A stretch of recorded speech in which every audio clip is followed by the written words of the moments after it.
Hello everyone, नमस्ते। Welcome back to classes by Babita Gupta, Hawks educational institute. स्वागत है आप सभी का आज की इस क्लास में। और आज हम डिस्कस करने वाले हैं एमएड का क्वेश्चन पेपर 2022 का। और इससे पहले जो बच्चे नए हैं वो चैनल को लाइक सब्सक्राइब ज़रूर करें, शेयर करें, दूसरों के साथ भी नॉलेज को ज़रूर बांटें।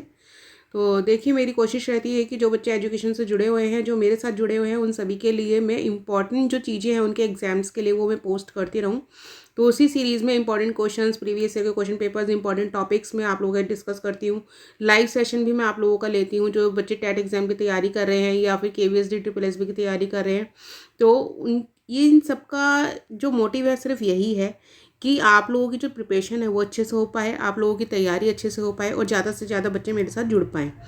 तो आशा करती हूँ कि जो भी मैं वीडियोस आप लोगों के लिए अपलोड करती हूँ वो नॉलेजेबल आप लोगों के लिए होते हैं, उनसे नॉलेज आप लोगों को मिलती है। और जितने भी मैं अभी तक क्लासेस ले चुकी हूँ वो सब आपको प्लेलिस्ट पर अवेलेबल है। तो प्लेलिस्ट पर जाकर अपने आप एग्ज़ाम की तैयारी कर सकते हैं। अलग अलग प्लेलिस्ट बनी हुई है सभी कोर्सेज़ के लिए। तो देखिए, आज का जो हमारा क्वेश्चन पेपर है एजुकेशनल टेक्नोलॉजी ऑफ आईसीटी 2022। इसका मैंने 2024 और 2023 का क्वेश्चन पेपर भी आप लोगों के साथ में शेयर किया है। सीसीएसयू का क्वेश्चन पेपर है ये, एमएड सेकंड सेमेस्टर का। पेपर कोड है 5095। तो देखिए, पेपर जो है आप लोगों का 100 मार्क्स का होता है और 3 घंटे का पेपर होता है। 20 मार्क्स के इंटरनल होता है, 80 मार्क्स की थ्योरी आप लोगों की होती है। और सिर्फ देखिए, इसको स्टार्ट करने से पहले आप लोगों से यही कहूँगी कि इन कोई ऐसा नहीं कि सिर्फ जो पेपर में क्वेश्चन दिए गए उन्हीं पे आप डिपेंड हो जाएं और उसी के भरोसे आप पेपर देने चले जाएं। आपको अपने एग्जाम की तैयारी पूरे अच्छे से करनी है। सिलेबस भी मैंने आप लोगों के साथ में शेयर किया हुआ है सभी सब्जेक्ट्स का। तो सिलेबस को देखिए कि उसमें क्या क्या चीज़ें हैं, उसके अकॉर्डिंग आप अपनी स्टडी कीजिए और हर चीज़ की डीपली नॉलेज लीजिए, ठीक है ना? क्योंकि वही नॉलेज आप लोगों के आगे काम आएगी। क्योंकि खाली डिग्री लेने से कुछ नहीं होता है, तो डिग्री के अलावा नॉलेज का होना भी बहुत ज़रूरी है।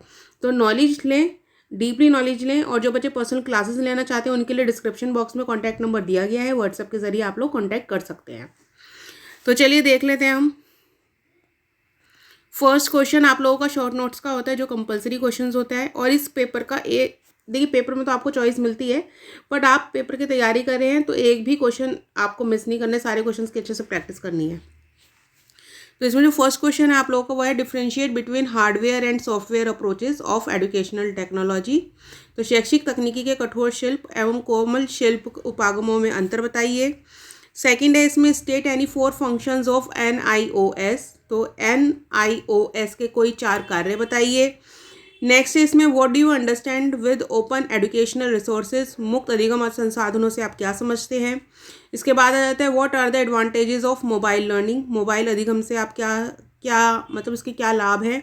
नेक्स्ट है इसके अंदर, state any 4 challenges of distance education in India. Bharat में दूरस्थ शिक्षा की 4 चुनौतियां बताइए। इसके बाद आपके शॉर्ट क्वेश्चन आ जाते हैं जो कि 8 नंबर के होते हैं।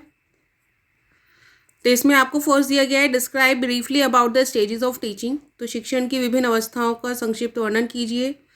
नेक्स्ट इसमें आ जाता है, what are the types and uses of online technologies in education. तो शिक्षा में ऑनलाइन तकनीकों के प्रकार एवं उपयोग क्या हैं। नेक्स्ट इसके अंदर आ जाता है आपका, what are different student support services in distance education, briefly describe. तो दूरस्थ शिक्षा में विभिन्न छात्र सहायता सेवाएं क्या है, संक्षिप्त वर्णन कीजिए। इसके बाद आप लोगों का आ जाता है सेक्शन सी। सेक्शन सी में लॉन्ग क्वेश्चंस होते हैं 16 मार्क्स के। तो 5 क्वेश्चंस दिए गए होते हैं, 3 करने होते हैं पेपर में आपको, बट पेपर की तैयारी के लिए सारे करने होते हैं। तो इसमें जो फर्स्ट क्वेश्चन है आपका वो है, what is understanding level of teaching, how can teaching task be organised at this level. तो शिक्षण का अवबोध स्तर क्या है, इस स्तर पर शिक्षण कार्य को किस प्रकार व्यवस्थित किया जा सकता है। नेक्स्ट इसमें, what are the advantages of MOOCs. तो मूक्स के क्या लाभ हैं। नेक्स्ट इसमें, describe the recent trends and futuristic vision of educational technology in India. Bharat में शैक्षिक तकनीकी के वर्तमान चलन एवं भविष्य दृष्टि का वर्णन कीजिए। इसके बाद आ जाता है क्वेश्चन आपका, discuss the various issues related with quality and standards in teacher education, how can they B solved. तो शिक्षक शिक्षा में गुणवत्ता और मानकों से संबंधित विभिन्न मुद्दों की चर्चा कीजिए, इन्हें कैसे हल किया जा सकता है। इसके बाद आ जाता है, describe the development of teacher education in post independence period in India. तो भारत में स्वतंत्रता के उपरांत की अवधि में शिक्षक शिक्षा के विकास का वर्णन कीजिए।